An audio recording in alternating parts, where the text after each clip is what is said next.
आणि यानंतर बुलेटिनमध्ये जळगावमधून एक धक्कादायक बातमी हाती येते। एका अल्पवयीन मुलीवर लैंगिक अत्याचार करून तिची हत्या करण्यात आली आहे आणि या सगळ्या प्रकरणामुळे आता जळगाव हादरलंय। जळगावमधल्या चोपडा तालुक्यात 12 वर्षीय मुलीवर अत्याचार केले गेलेत आणि तिची निर्घृण हत्या केली आहे। शेतातून काम करून ही मुलगी परत येत होती घरी आणि तेव्हा या नराधमाने तिच्यावर अत्याचार केला। तिला ओढून शेतात तो घेऊन गेला, तिच्यावर अत्याचार केले आणि त्यानंतर डोक्यात दगड घालून तिची हत्या केली। या पीडित मुलीच्या लहान बहिणीसमोरच ही सगळी घटना घडल्याची सुद्धा माहिती कळते आणि हा नराधम पळून जाण्याच्या तयारीत होता, मात्र पोलिसांनी त्याला बेड्या ठोकल्यात। प्रतिनिधी सचिन गोसावींकडून आपण तपशील घेणार आहोत। सचिन, अत्यंत धक्कादायक बातमी आहे। इतरही राज्यभरातल्या घटना अजून ताज्या आहेत आणि अशातच ही एक घटना घडतेय। सध्या नेमकं प्रशासनाने या संदर्भात काय पाऊल उचललंय, पोलिसांचं काय म्हणणं आहे याबाबत?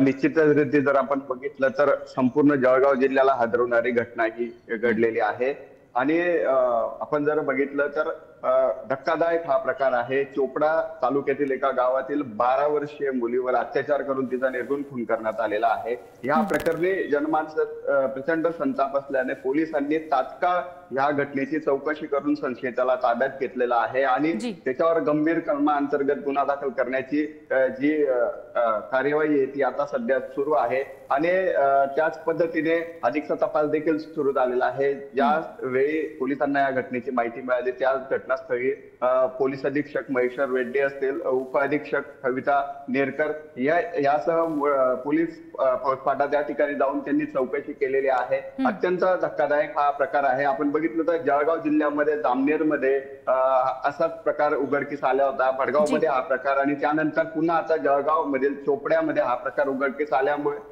एकंदरच आता महिलांच्या सुरक्षेबाबत देखील प्रश्नचिन्ह उपस्थित होत आहे आणि त्याच पार्श्वभूमीवर ह्या आरोपीला कडक कारवाई व्हावी अशी देखील मागणी सध्या होत आहे।